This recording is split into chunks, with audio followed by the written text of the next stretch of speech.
There's someone in your life right now who you already know the ending to.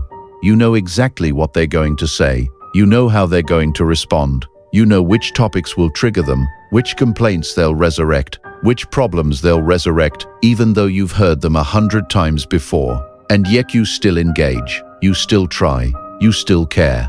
That's the trap. Most people think the problem is that negative people are draining, that they're exhausting, that they're too much to handle. But that's not actually true. That's a misdiagnosis that's going to keep you stuck forever. The real problem is far more subtle. The real problem is that you've given someone else permission to own your emotional labor. You've volunteered to be their therapist, their fixer, their reason to keep trying, and they didn't even ask for the job. You offered it. You're doing this work. They're just accepting it. Machiavelli understood something that modern psychology still struggles to articulate. He wrote, "A man who is not willing to accept his own nature will spend his entire life at war with reality." And that's exactly what happens when you decide someone else needs to change. You go to war with who they are, and wars of that kind are always lost. Because the person you're fighting against has something you don't have, the absolute certainty that they're right. They've convinced themselves that their way of seeing the world is correct, that the glass is half empty because glasses are objectively half empty, that people are disappointing because people are disappointing, that the world is unsafe because the world is unsafe. They're not confused about this. They're certain, and certainty is a powerful weapon. Here's what most people miss about negative people. They don't think they're being negative. That's the first thing. They think they're being realistic. They think they're being smart. They think they're protecting themselves by anticipating failure, by noticing problems, by staying vigilant. In their mind, they're the only ones paying attention. Everyone else is naive, unprepared, walking toward disaster with a smile. But not them. They see it. They see what's coming. And in that mental model, negativity isn't a flaw, it's wisdom, it's survival.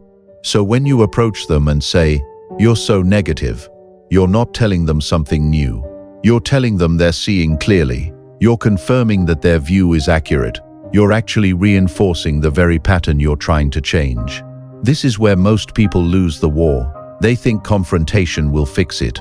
Honesty will fix it. Caring more will fix it. But none of those things touch the actual problem, because the person doesn't believe there is a problem. The problem is reality. The problem is everyone else. The problem is you for not seeing what they see, so they'll never change because of your argument. But here's where it gets darker. The more you try to fix them, the more exhausted you become. And the more exhausted you become, the more their worldview makes sense, because now you're miserable, now you're stressed, now your life is harder, and they were right all along.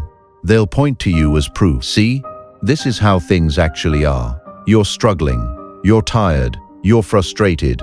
That's the real world. And they've accidentally created evidence that their negative narrative is true. Not because the world is actually that way, but because you've been burning energy trying to change their minds instead of protecting your own peace. You've made their pessimism come true. Machiavelli would recognize this immediately. He'd say, "You've surrendered the territory. You've given them control of the battlefield, and now you're fighting on their ground with their rules. The only way to win is to stop fighting." This is where most advice gets it wrong. The popular recommendation is to cut these people off completely. Just eliminate them. Stop talking to them. Remove them from your life. And the logic makes sense. If they're draining, stop getting drained. But there's a problem with this strategy that nobody talks about. By cutting them off, you're not proving that you're strong. You're proving that they have so much power over you that they can determine your choices. You're saying, "You have such control over my emotions that I had to remove you completely." That's not power. That's surrender dressed up as victory. Real power isn't about removing difficult people from your life.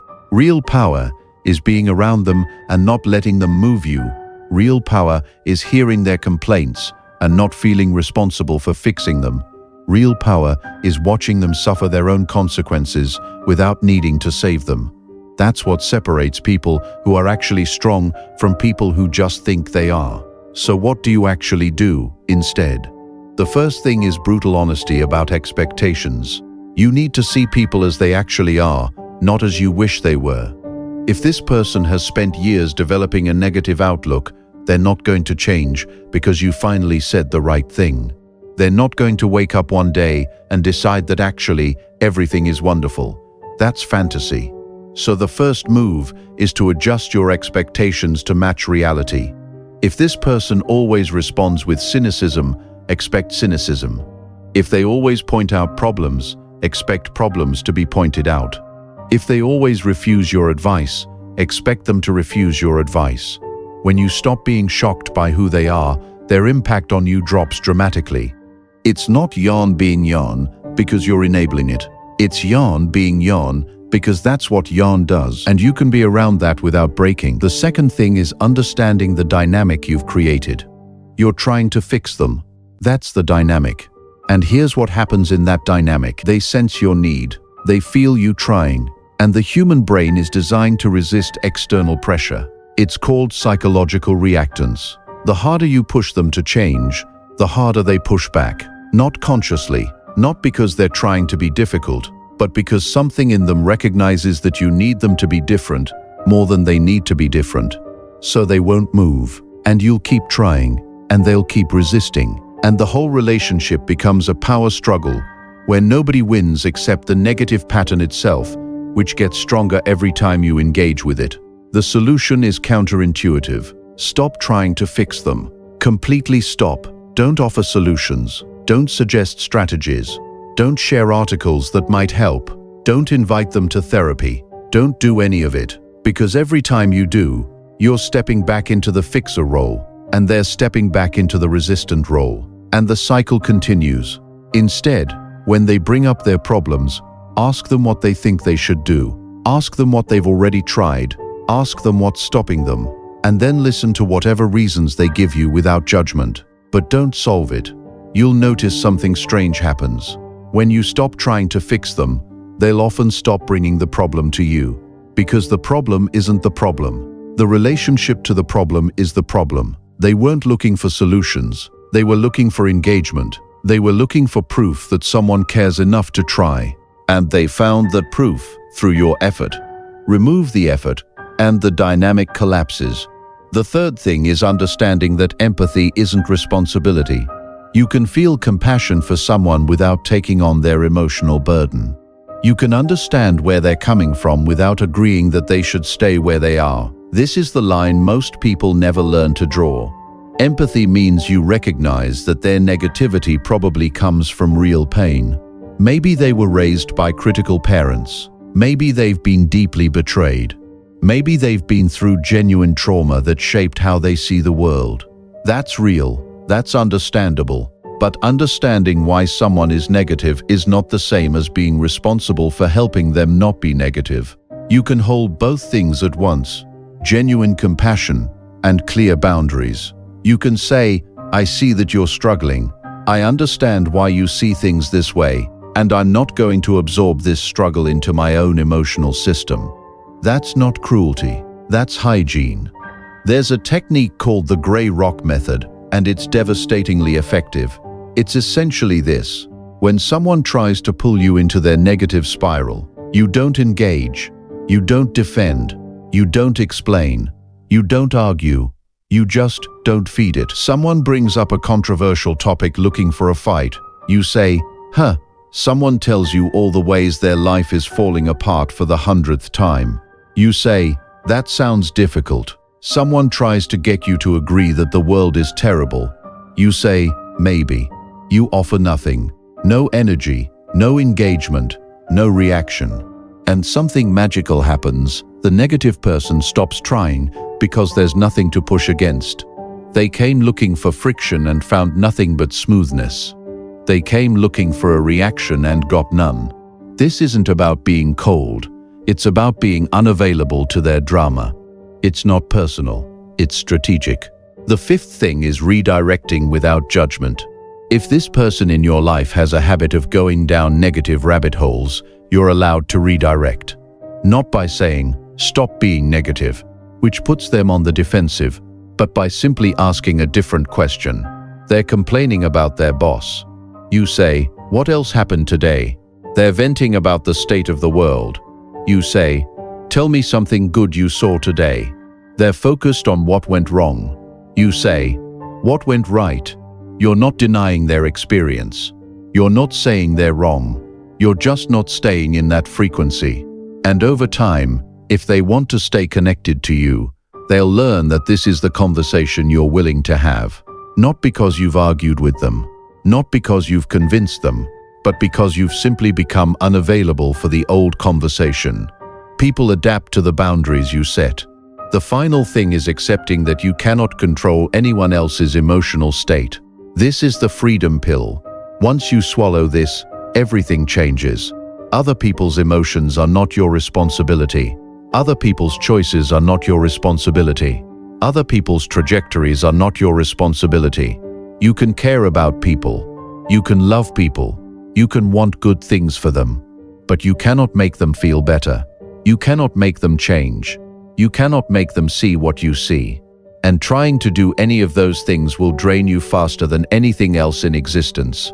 Machiavelli would say, "Accept what you cannot change and focus entirely on what you can. And what you can change is how you show up. What you can change is your boundaries. What you can change is your availability. What you can change is your energy." That's the actual territory you control. When you stop trying to change them and start managing yourself, something shifts. The relationship either becomes healthier because you're no longer pulling in opposite directions, or it naturally becomes less central to your life because it requires less emotional labor. Either way, you win. Here's what this actually looks like. You have someone in your life who is perpetually negative. You understand why now. You recognize the pattern. You stop trying to fix it. You adjust your expectations. You set boundaries. You say no without explaining. You redirect conversations. You offer empathy without responsibility. And you watch what happens. Sometimes people feel that shift and they soften. Sometimes they get frustrated because you're no longer engaging in the old dance. Sometimes they disappear because the game is no longer worth playing. None of that is your job to manage. Your job is to be a functioning human with your own life and your own peace. Your job is to protect your emotional real estate from people who would colonize it without permission. Your job is to recognize the difference between kindness and complicity. Real kindness sometimes means not engaging. Real kindness sometimes means watching someone you care about struggle and not swooping in to save them, because the saving you do just trains them to wait for you to save them. The fixing you do just trains them to break again. The emotional labor you provide just trains them to need it. And none of that is actually loving them. That's using them to feel like a good person. The actual power move is this. Stop being available to people's drama, not because you're cruel, not because you don't care, but because you respect yourself enough to protect your own peace. When you do that, two things happen. First, you become genuinely unavailable to manipulation, because you're not invested in fixing them or saving them or proving yourself. You're just calm, present, unbothered.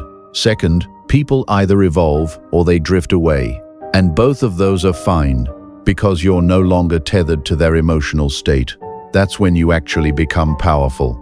Not by cutting people off, not by winning arguments, not by finally getting them to see your point, but by becoming someone so grounded in their own life, their own boundaries, their own peace, that other people's negativity simply doesn't land.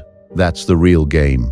And it only takes one decision: to stop trying to change them and start protecting yourself.